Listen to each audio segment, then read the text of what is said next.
and welcome to the next session of Embodied Engagement. I'm Kay Crouch, and I'm here with Jenny Bevill. Jenny Bevill, and I am NAM's educator and outreach specialist. We actually know each other. Yeah, we do. And I'm so happy to be here today to be able to participate in embodiment with all of you and with Kate. And we're here in Sean Chandler's exhibition, and Sean is Ani, a Native American artist from the Fort Belknap Reservation in Montana.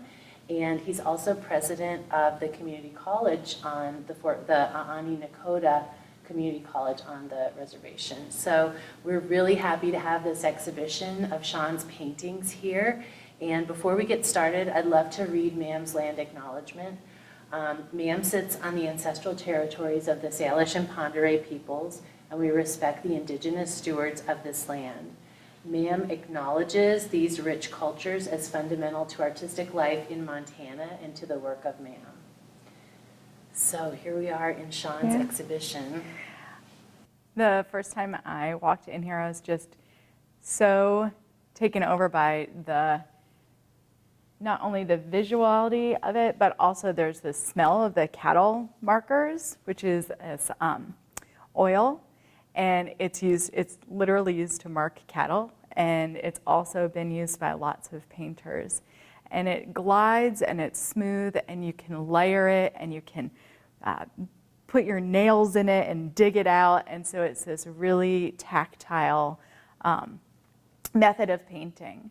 So today what we're going to do is we're going to try and embody that sensation of creating that Chandler has presented us with.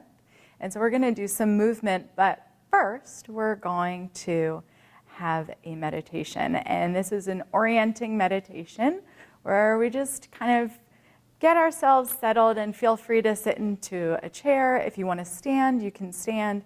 And before closing our eyes, which is a lot of time what we do with meditation, is we'll just take a moment to look in your own space. So just looking around to see where you are in relationship to the four walls, where you are in relationship to the floor, the ceiling, other objects or people in your room.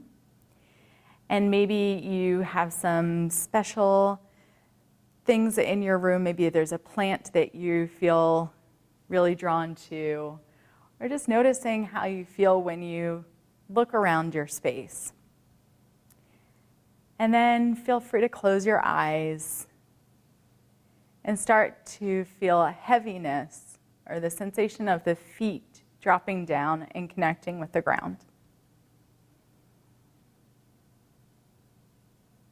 And then start to work your way up from the feet to the knees, noticing any heaviness or weight of hands on lap, any warmth or coolness.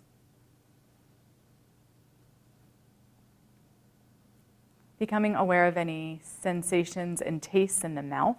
You can even kind of taste, see if there's anything going on there. Feel the saliva in the teeth. Light filtering behind the eyelids, any sounds, smells. And then take 3 audible sighs. So we'll take a nice deep inhale and exhale. Allow the shoulders to drop. 2 more breaths.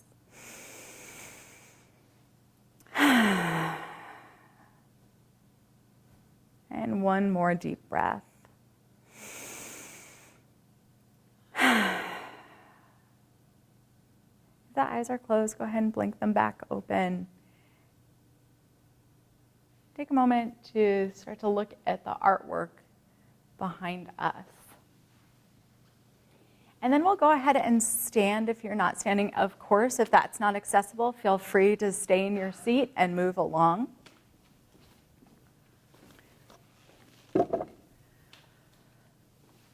We're just going to move with different emotions. So the first emotion that we'll test out is feeling calm. So perhaps a big sway of the body. And then looking and noticing if, as you're feeling calm, if there's any place on this artwork where you can notice a sway. I'm seeing something maybe down here, or even through the middle, arching into one of the bison heads here in this body, or up and across the top. Now that might not be the emotion that the artist was making or thinking of. We'll try with this sway, and then perhaps a little bit of agitation. So maybe finding some jagged or cross motions, really angular. So see if you can find angular shapes, and you can follow along with them.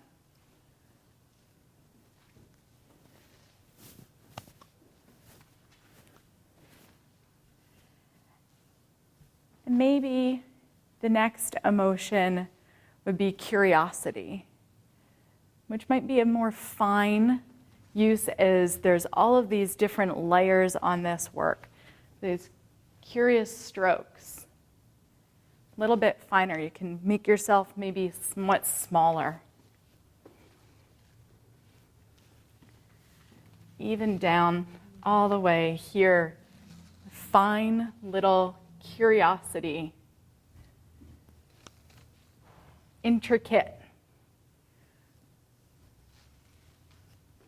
Up at the top, curiously moving through this storytelling.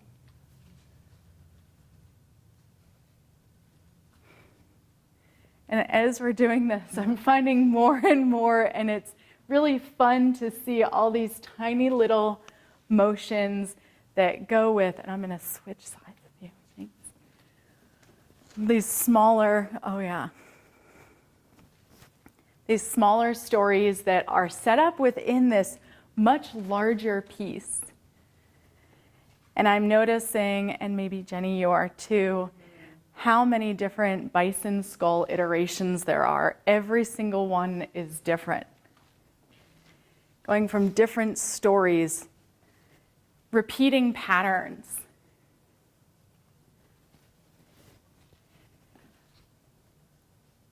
Following along and noticing what comes up for you as you make these different motions with your body.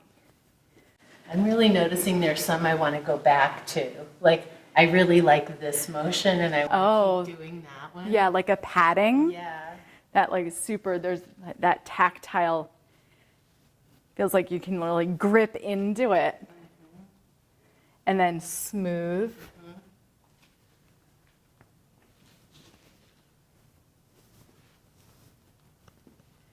Maybe some rubbing. Yeah. Yeah, I feel like there's some rubbing in some of these. There's padding and rubbing, and then there's like what we were talking about earlier was like graffiti art almost happening, where you feel like you could make a big spray, and then there's these cutouts, and then a fineness. And then even places where I feel like I could dig in. Mm-hmm. Some of the places really look like they go back in space, and some of them seem like they're really sitting close up to the surface. Those different layers. Yeah. And we were talking about how the artist allows himself to layer in and do different stories on top of one another, so that it isn't linear. It's like a big, huge picture of different things happening through time all at once. So we'll take another moment here, maybe pick what your favorite motion was and see if you can identify it. I liked that digging. Mm-hmm. Just I feel like peeling there's a back. Twisting motion. Oh, a twisting. And what motion creates an emotion? For me, the digging is really looking back in time. And then we'll slowly bring our bodies back. Feel free to close your eyes again.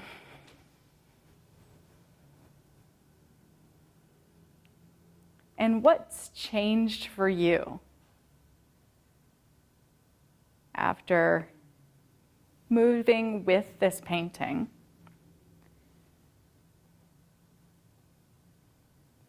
What perspective maybe is new for you? What new lens are you looking through?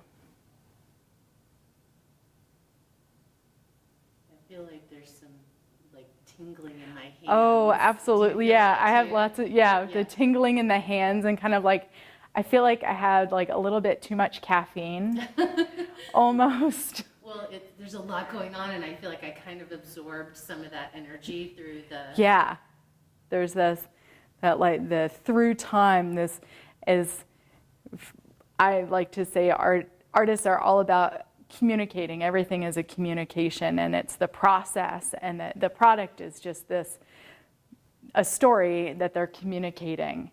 And how can I have a relationship with that story? What can I bring back to the artwork itself? Yeah. I feel like we really just connected with Sean's process a little bit by echoing his movements, as best we can. Right, exactly. That's how I feel too, especially through the different types of motions, whether it's fine or big or smooth, and that it is all layered and it's challenging. And seeing these different bison that I know are so incredibly important to Chandler and also his heritage and culture.